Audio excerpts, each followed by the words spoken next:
যাদেরকে স্বাভাবিকভাবে কবর দিয়ে কবরস্থানে রাখা হয়েছিল কবর থেকে উঠবে, যারা বিমান দুর্ঘটনায় মারা গিয়েছে ওই ছাইগুলো থেকে উঠবে, যারা সাগরের মধ্যে মারা গিয়েছে সেখান থেকে উঠবে, যে যেখানে ছিল ওইখান থেকে উঠবে। সুবহানাল্লাহ।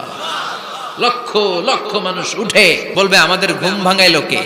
ফেরেশতারা বলবে হাযা মা ওয়া'দার রহমান, আজকে হলো ওই দিন যেদিনের প্রতিশ্রুতি রহমান দিয়েছিল। সূর্যটা মাথার কাছে চলে আসবে সেদিন।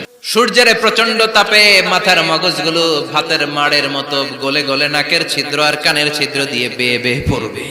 জিহ্বাটা তৃষ্ণায় বেরোতে বেরোতে নাভি পর্যন্ত এসে ঝুলে থাকবে।